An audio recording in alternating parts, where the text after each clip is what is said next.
everyone. This is the #1 podcast. Okay, this is the first one. Been working on this for a year. This is great fun. Have my friend Talon Shearer here, and he is a well-traveled young man that has spent a month or so in different parts of the world. What parts of the world? I've been to quite a few places. I mean, it'd take a while to rattle off and think about it, but yeah, I think I'm decently well-traveled. Maybe 17 or so countries I've been to, and where most people, I think, add to that number by going on a cruise and stopping at places, 4 different countries for a day or so.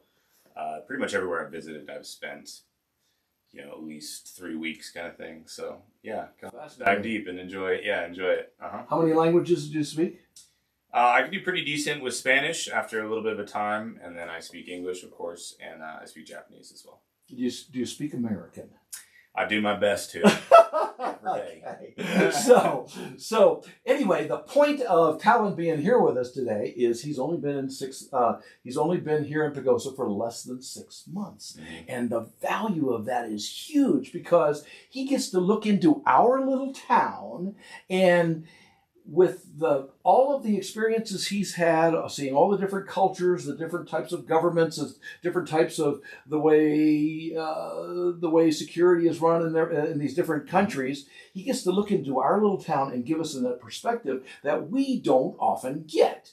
And so this is what is so fun about this, because I'm going to ask him basically the same questions that I really like to ask both Randy Betts and Veronica Medina, who are running for commissioner against each other, the nomination for commissioner, and let's see what somebody from outside of our town reveals looking in. And then I'd love to get one of you guys that know the internals of the town and have been here forever, and you get to just kind of, you know all where the dead body, the bodies are buried, and then come and let's have a very positive meeting here, and let's talk about some of the things that Talon's just not going to be able to get to today. So anyway, wow, Talon, so what is, you were telling me something earlier about being in Vietnam? Vietnam. Now, what were you saying about, you were looking at the way their government was run? How did that work? Oh, sure. I was just mentioning that it's obviously still a socialist nation, and for us in the general West, we have no idea how that works. And even going over there, because of the pretty distinct language barrier, it's really difficult to just go around the town and understand how it works. You're obviously spending money, and businesses accept money, and but you kind of pay a fee, but you're saying, hey, if I'm buying this and giving you money here, but this is a socialist nation, aren't you supposed to kind of return this money to the general pool, and then it gets redistributed? And so, yeah, I became a little bit of a nuisance just asking a lot of questions and kind of poking into people's businesses in a good way, with people who had spent more time there than who I could communicate with. And yeah, you get these little insights about how things work, and it's very easy to fall into the rosy-colored glasses with a lot of places, especially when traveling and having a good time. But at the same point in time, if you poke, you really realize how good we have it, and how the general system we have here, can work for most people and provides a lot of freedom. So one of my questions for the commissioners is, why on earth would you want to do this? Okay? Sure. And would you ever run for commissioner? Why or why not? If you embedded into an area, sure, love the area, which is what is busy happening right now with Pagosa Springs, right? And would you ever run for commissioner at some point because you want to do good things? There are obvious, negative motivations that people have, wanting power or influence, or even just kind of a social status thing if you're of a certain class and have been here for a long time, So me personally, if I were to run for commissioner, I try to hold myself to a pretty high standard, which is what I would expect and hope people running for that position would. So as to say, I would need to really feel in touch with the community. I would need to feel like I could do a good job, which means know the people, know the community really well. And so I would hope someone that is running for commissioner would have that in mind. And I hope the constituents would put that in their face a little bit in terms of, hey, do you really care about the people here? Hey, do you really know the people here? And ask for their motivations.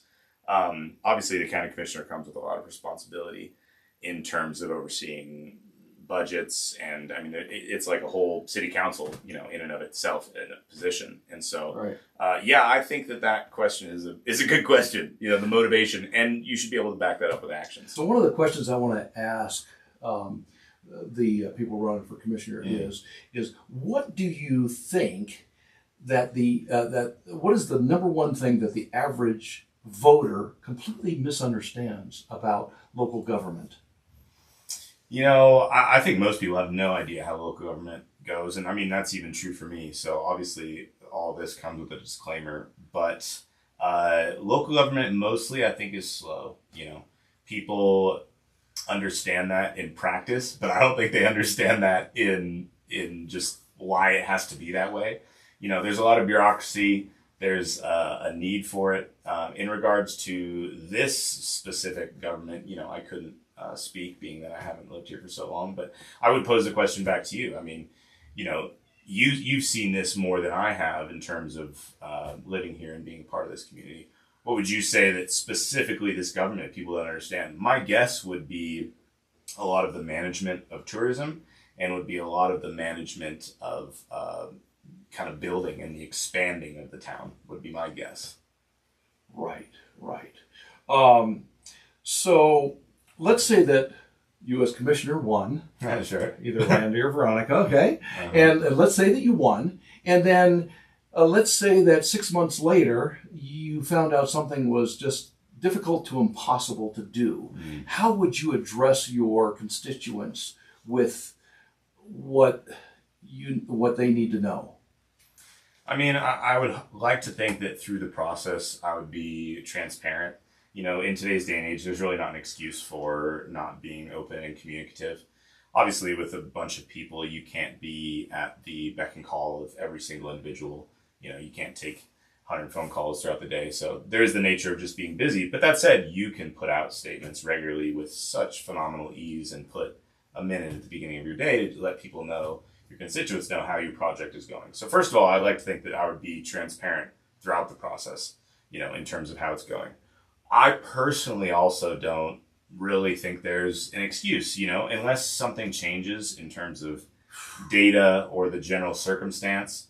I don't buy. People like to think that the law and the government and everything is really quite strict, and the reality is communities and towns, they're people, and things get done when people work together. And surprise, all the best things that have gotten done are new ways. So if something is not getting done and you're trying to push it through traditional channels, and this isn't to say, do anything outside of, what would be proper, but there are creative solutions to a lot of things that you're trying to get done. And a lot of that becomes getting more people involved where you have failings. So if you're county commissioner, it's a very difficult managerial position, but your job quite literally is to orchestrate people who know how to do things that you don't know how to do. So we just had an election for the LPEA, and that's La Plata Electric Association. Mm-hmm. And the election was very close, over thousands of votes, mm-hmm. and one person won. Mm. So they were two very different people. And the one person that won, what is her responsibility now in communication, or even with the person that she won against? Mm-hmm. What is her responsibility to do moving forward, especially since she's the chairman of that board? Right. I mean, well, the fundamental responsibility is to do a good job. That's why people voted you in. The sad reality with the general democratic system of having representative figures who are elected, is that oftentimes, they get in, there's all the campaign promises, and there's not exactly accountability moving forward. They're already in the position. They don't need to, follow up, so to speak. And the only motivation they have is re-election in a lot of cases, which is why you see people towards the end of their term, really starting to beat the drum of, oh, I tried so hard and this, that, and the other. So I personally would like to think that transparency, I think communication with constituents is good. Would you, as a county commissioner or as someone from the LPA, would you jump onto Facebook every week or 10 days or twice a month or something, and then give a little review of what you're doing and just take the hits? Yeah, I think so. I mean, taking the hit is the job. You know, people are funny in that they get upset when there's criticism towards, kind of celebrities, and that's kind of the nature of the beast. If you're a celebrity, you are putting yourself in the public eye, and that comes with a lot of benefit. And the sad but also necessary added responsibilities that comes with a lot of criticism. And so that is equally, if not way more so, true for public officers. You are elected. You had to go out of your way to put yourself in this position where you are beholden to the constituents. So that's kind of the deal.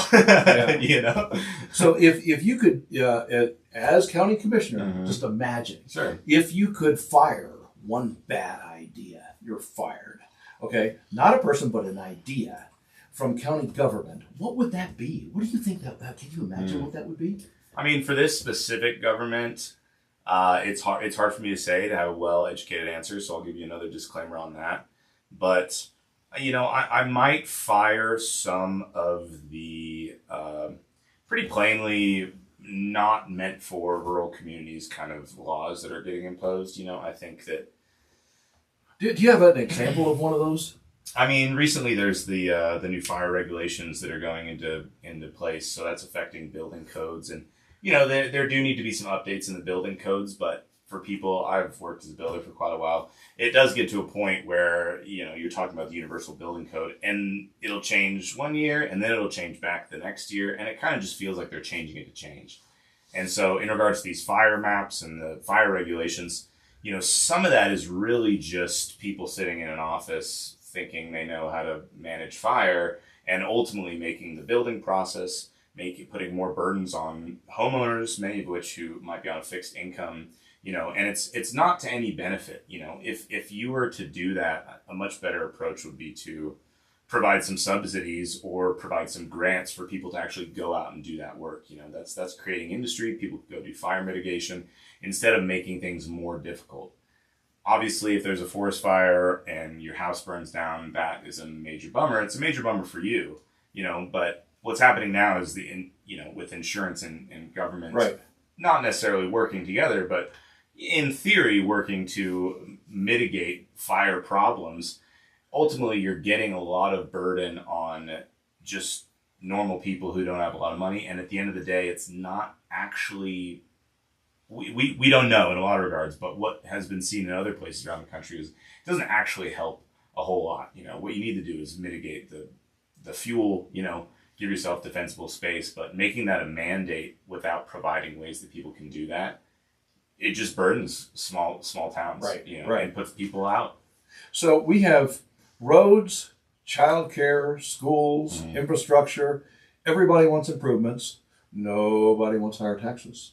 What's the answer? What do we do? I mean, I guess there's the part I don't understand is how do this is kind of like two-part question here.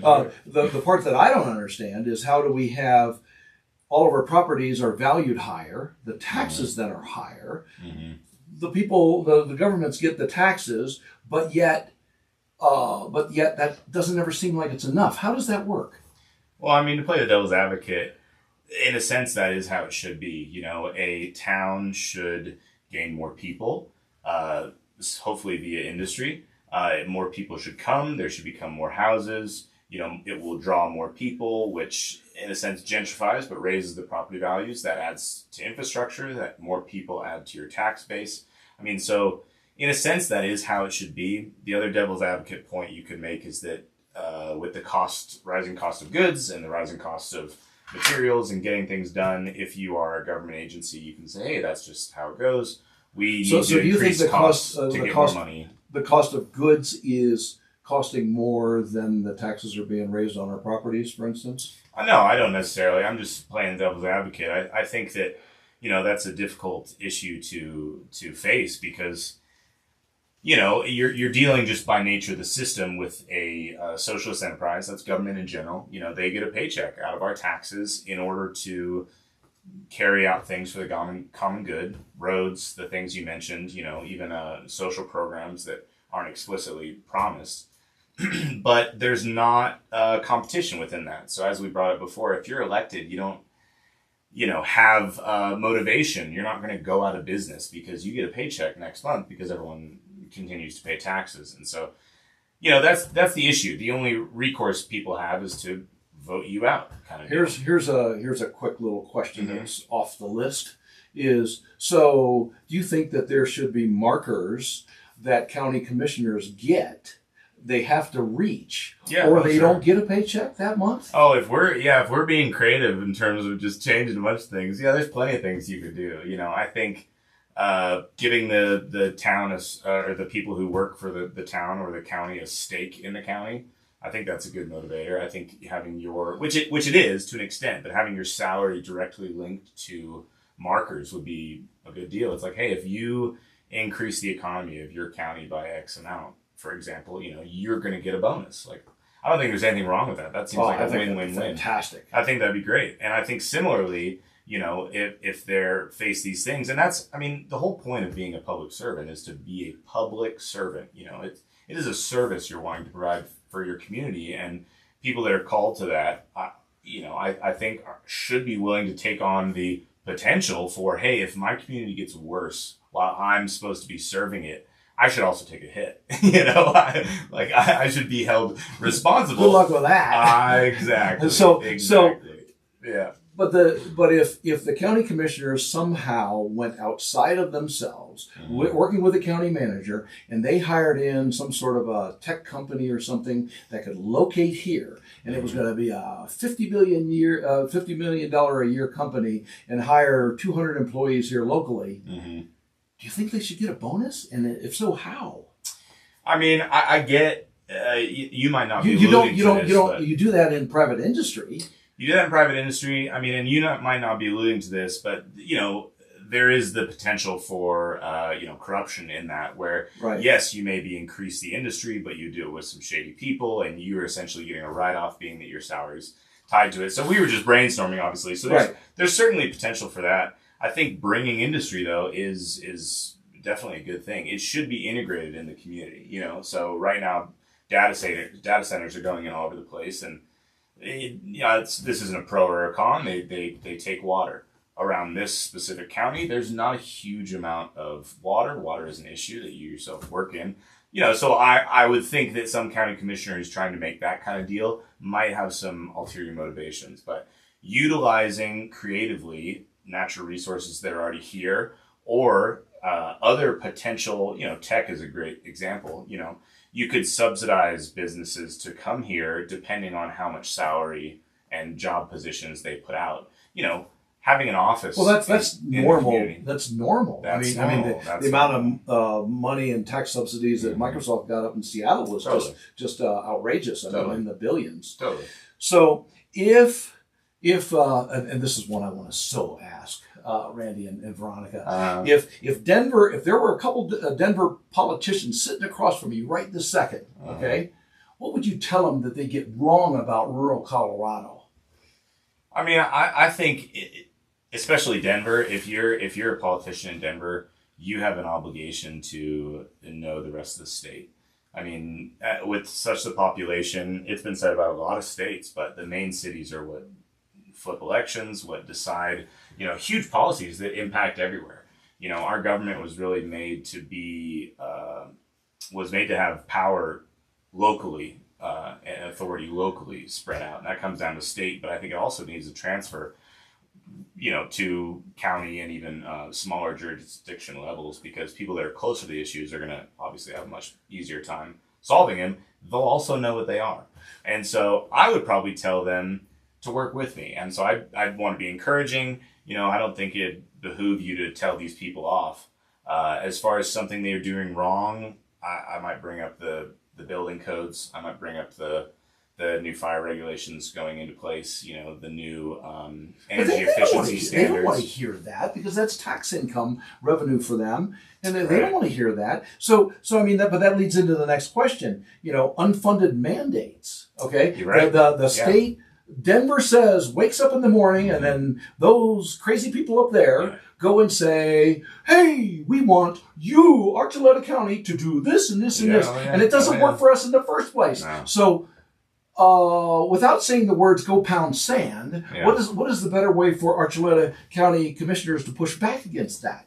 I mean, I'm no expert, but I think most people, it's pretty plain that they're shooting themselves in the foot in a lot of ways. Because if you put these unfunded mandates into place without there being positions of inspectors, and without funding the ways you're essentially providing, like demanding something when and pulling from these rural areas without providing them anything. It's a completely not sustainable situation. And so, yes, you might get higher tax revenue for the short term, but ultimately you put mom and pop places out of business because they can't keep up with these mandates that they have to abide by, when even in some situations they might want to abide by, but via the regulations, they have no one that can come and inspect, that can keep them open for business or whatever, on some of these But that's a win-win for the politicians in Denver, because right. the less power we have, the less resources rural counties have, the more they have.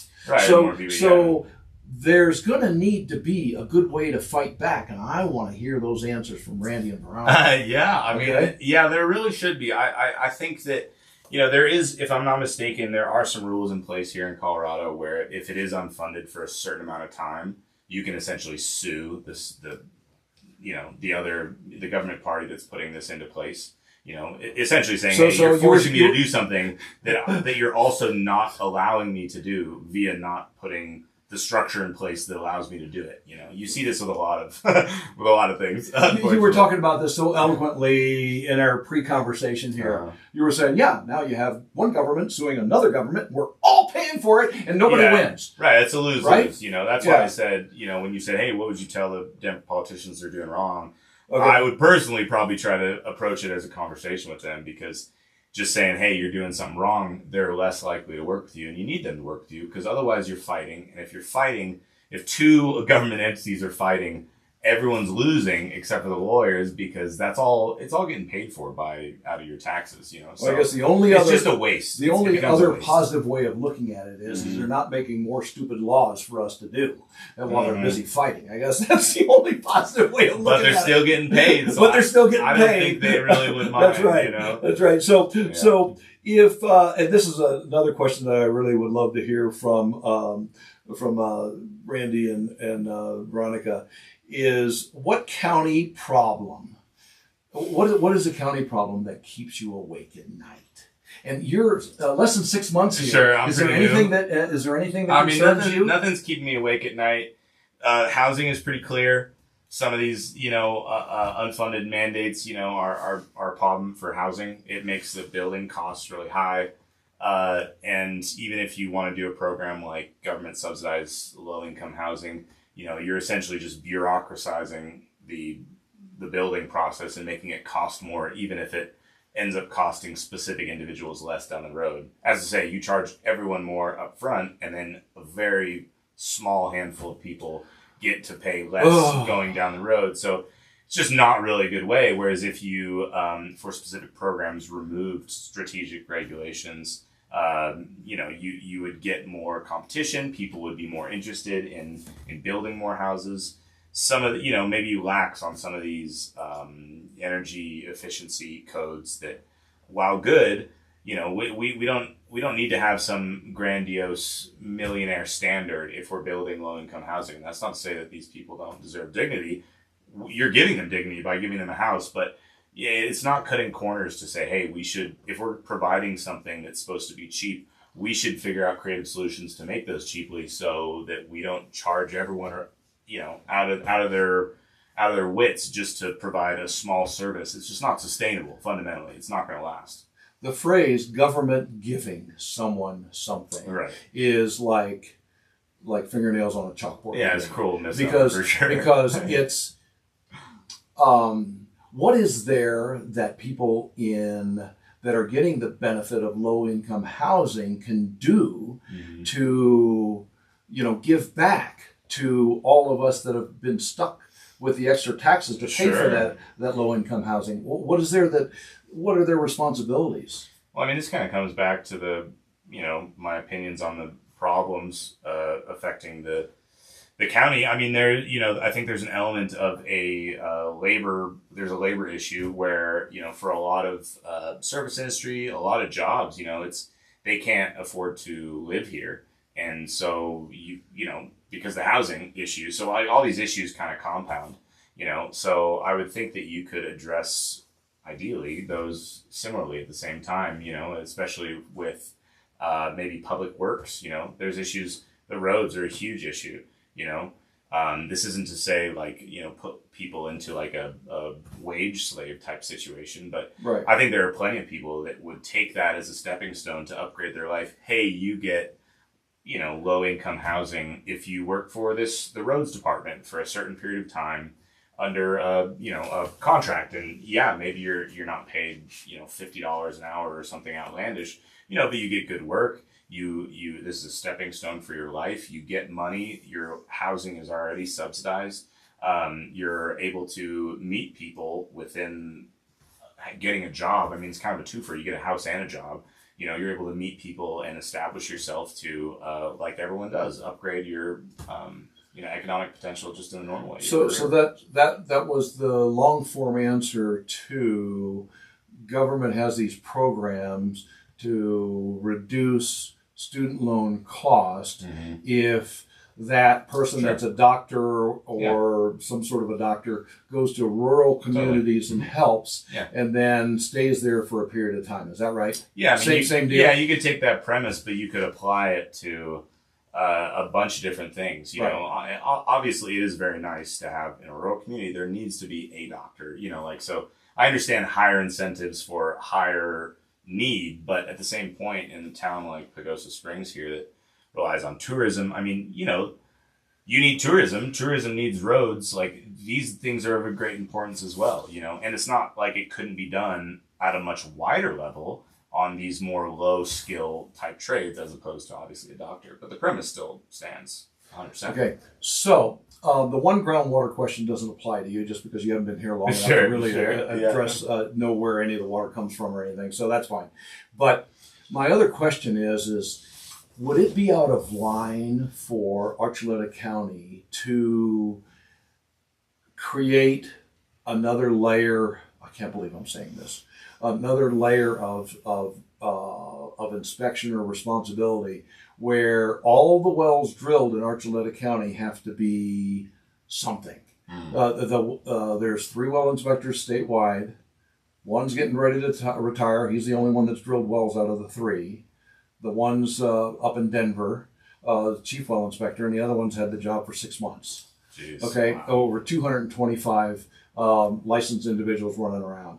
So none of us would have What would any of us do if our big beautiful house that we're getting ready to build is not inspected by the county? Yeah. Or it only might be. Our houses would look like crap, and that's exactly the way a lot of the seals, the cement seals that protect our groundwater from our surface water are at this point.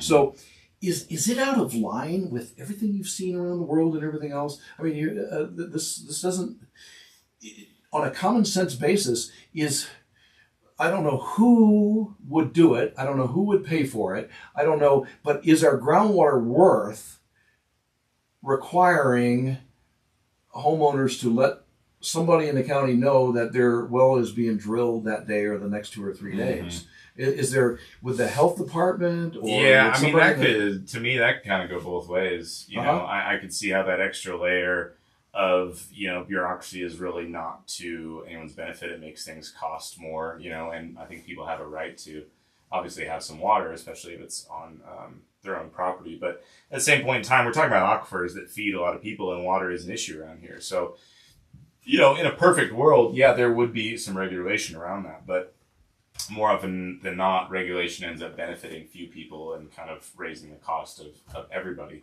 So I think there are certain things where naturally the barrier to entry makes it so people are knowledgeable about that thing. So obviously well drilling is an example.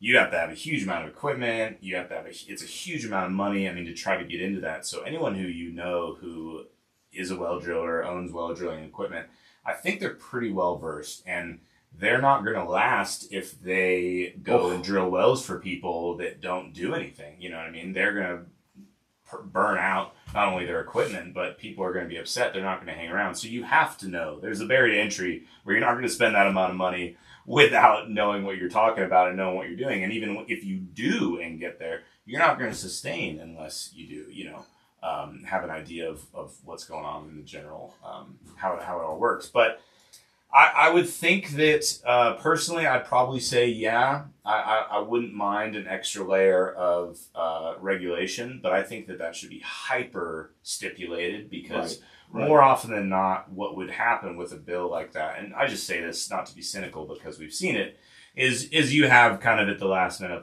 maybe change some language and big companies essentially get privatized and get more leeway and whatnot, and then it's like, oh well, that's the company that ends up whatever the oil spill or whatever they had the problem from their lax where a big water source got polluted or whatever.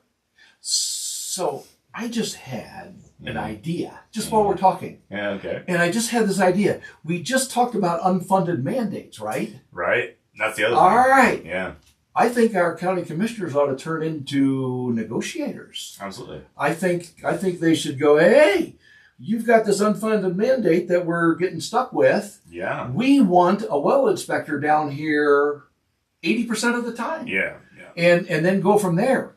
I don't think there's anything wrong with that. I mean, realistically, especially if it's being imposed by, a populated urban center, which is phenomenally different in terms of need and just how it functions than rural communities.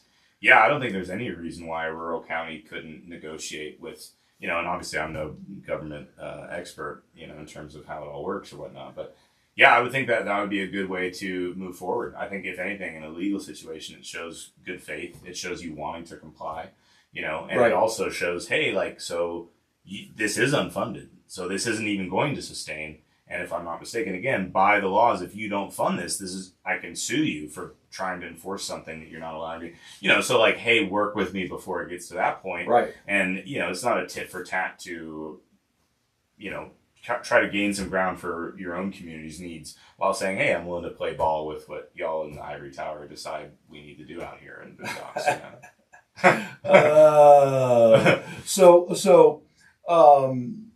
One of the questions that I can hardly wait to ask both Veronica and Randy is, what is one opinion about government and about the way government works that you may have changed in the last 5 years? Oh, what would that be and why?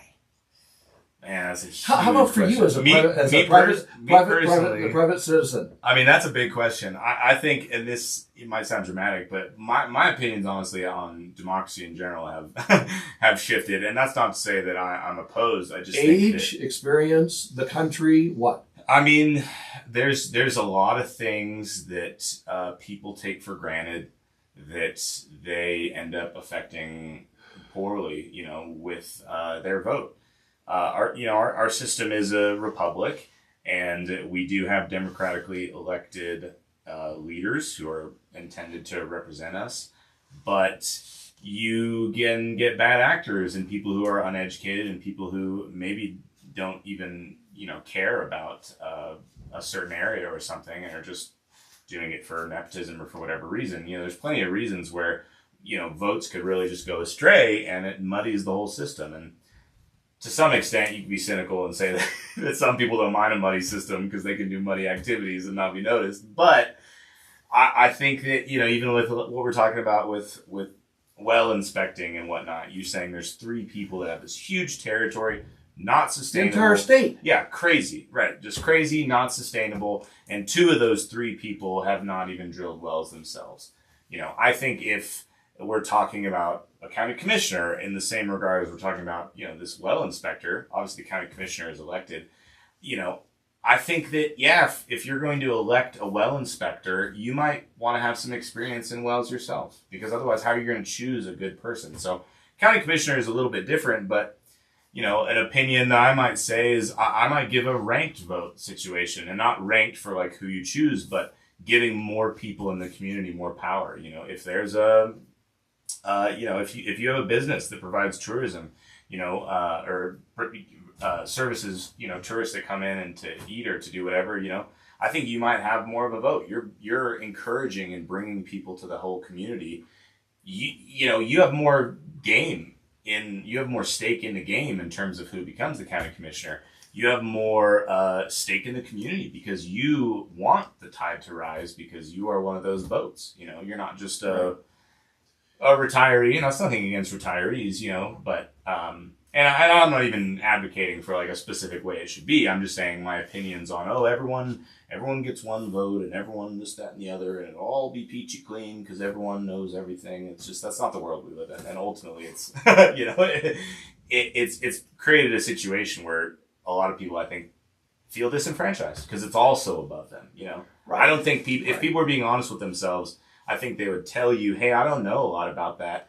I might recuse myself from that participating in that vote because I might make it worse. I might not make it better. So I don't know. At least not making things worse is should be something that the government does. So I showed you those 3 brochures that I brought back from the various meetings I've gone to here recently, and it showed several different ways of increasing the taxes and which way would we citizens like to do that, but it didn't offer the option of what would we be willing to spend to try to find businesses to move here, what regulations would we, and so sure. I mean, what is it was less money generation out. There was no money generation outside of just more taxes. You were explaining this to me really well a few minutes ago, a pre-meeting here. Yeah, I just think that there's a lot better ways than raising taxes on people. I mean, you end up like a lot of these unfunded mandates. You shoot yourself in the foot if you put people out. You as the government should be efficient, and also you should be an encouragement to the citizens. And the best way to get more money is to provide to have more businesses, to have more people coming here, spending money. To have more people moving here. The expansion in that regard is really at your best interest. Right. And the efficiency element, I mean, in that one of those pieces, it was raising the tax by 4% or 6% or something. Right. It was either 4%. It was either 2% or 4% to a total of 6%. To a total of 6%. Right. I mean, and then it was all the brainstorming, people who voted for where they wanted that money to go. Yeah.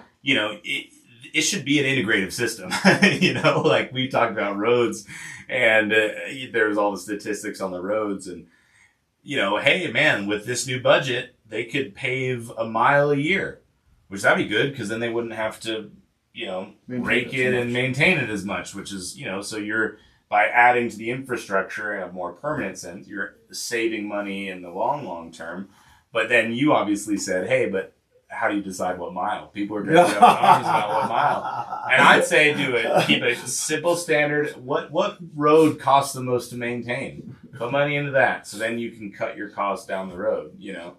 There's plenty of ways to become more efficient, but it takes not only a creative strategy, but it also takes integrating people together.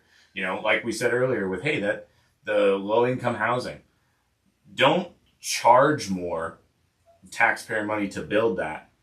Have specific leeway given to builders to reduce cost that makes the things you could give people programs that would be simple. I think they've done some of that. I think they've done some of that. I mean, and then those are workers for the roads. They cut down ideally your road costs because those people don't have to go out and find help. They don't have to there's ways to integrate a lot of these things, and that if you're going to have a socialist enterprise, which is what the government is, it's stuff that they take money from us and they don't have competition and they have mandate over enforcing it, So I just thought of another question that I would love to ask.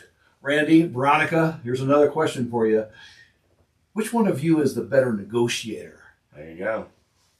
Could you negotiate with Denver to get well inspectors or whatever we want from those unfunded mandates? Could we get builders to build for less money? Could we reduce some regulations?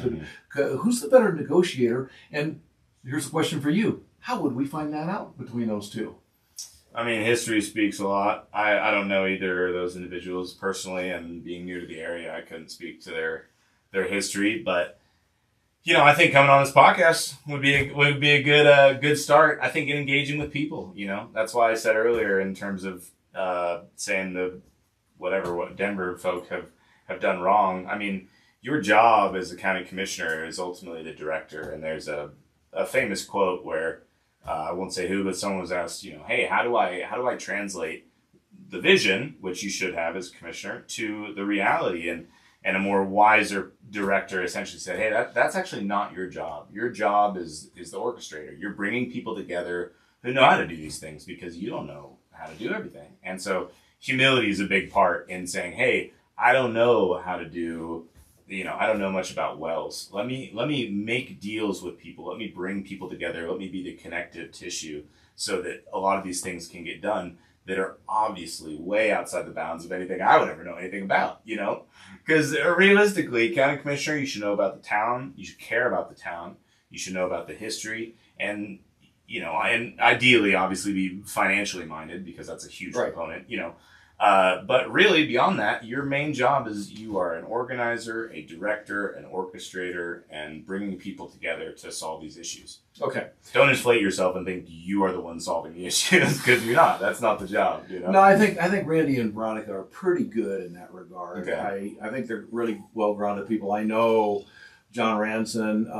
He's helped me out a number of times. He's really good, and he's been salt of the earth. And the other commissioner, I don't know him, Mr. Brown. I don't know him very well, but they're doing what they can, I think. Good. And so so here's the last question before my wild card question. Okay.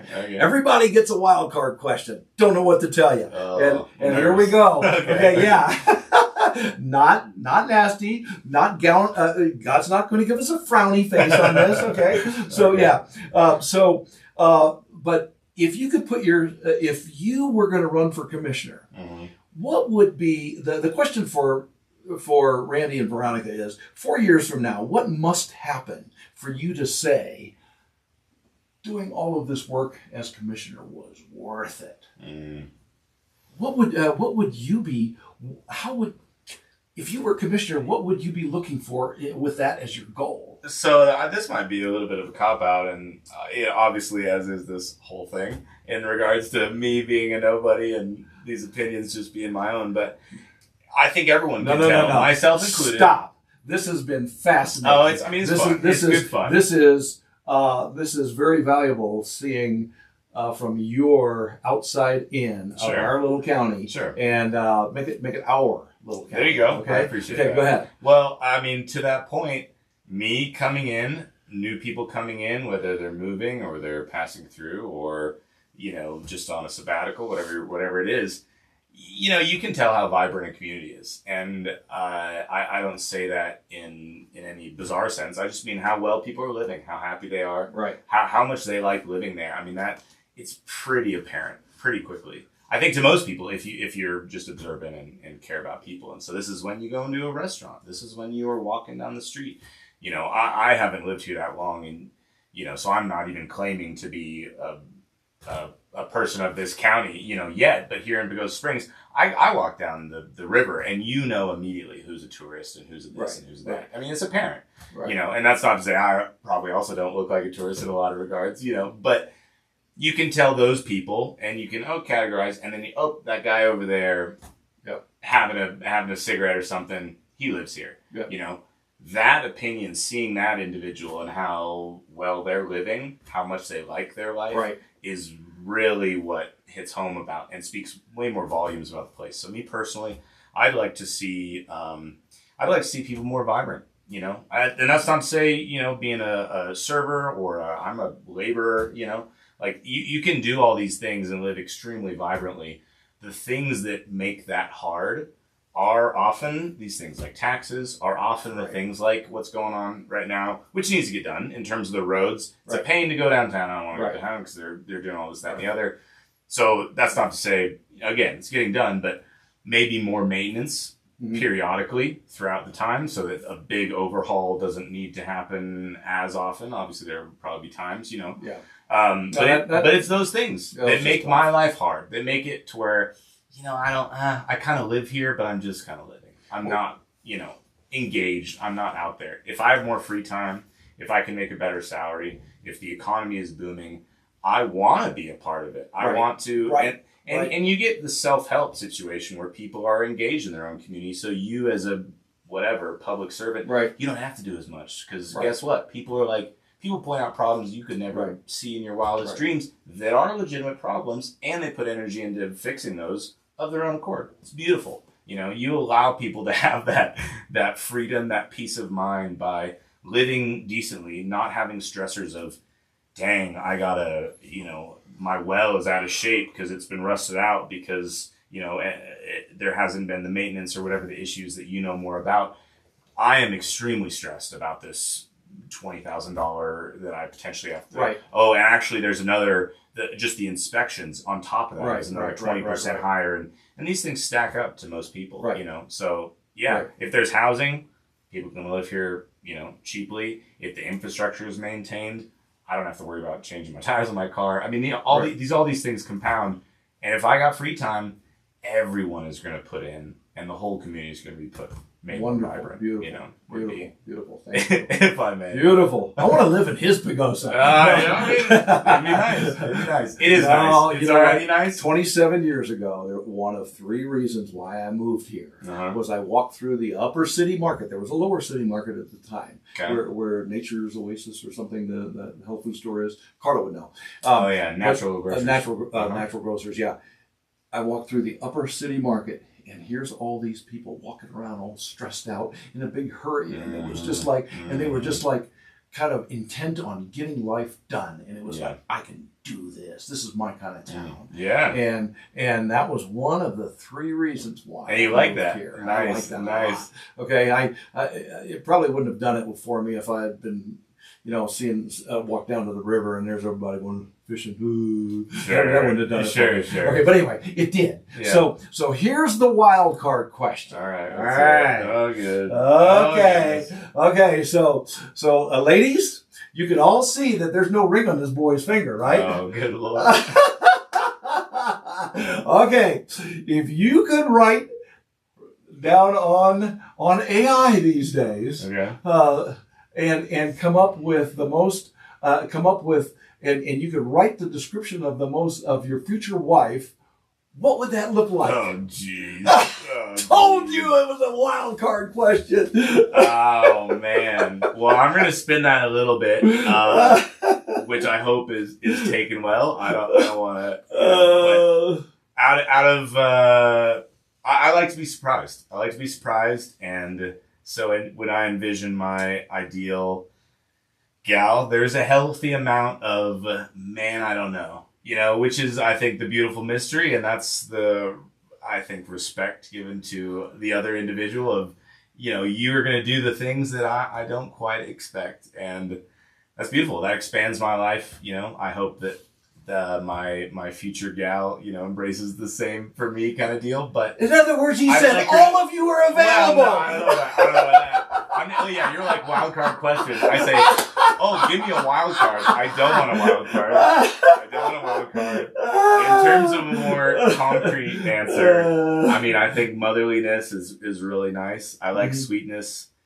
Ladies and people in general, just being sweet to each other. Being the sweetness in the world is us guys. We're not horribly complex. Man, we love a little sweetness, and you don't realize the power you have with a little bit of that sweetness to just nudge and just kind of poke and just put a little bit of a mirror if maybe us guys are being a little grumbly that day. We would love to turn it around, and just the subtlety and grace of how you can put that in our face. We're right there. We aim to please. We really do. So that's what you would bring to the mix is I aim to please. I want my gal to be happy 100%. I would like my gal to be sweet, you know. I think there's kind of grace and elegance in there would be really quite nice, which are harder ones to goodness gracious to describe. I think that interested people are interesting. So I think if you're curious, you know, I think that I'm going to get along with that kind of a gal because I'm curious too. And to be curious, I think lastly, you also have to be, you know, you have to have some humility. So humility in a gal from a guy's perspective is huge. It's beautiful. And respect back to her. Absolutely. Oh yeah, and I, from me too. You know, being humble at what she could be, 100%. It's been a pleasure. Talon, this is awesome, man. Thank you. Thank you for having me. taking the time. What a good time.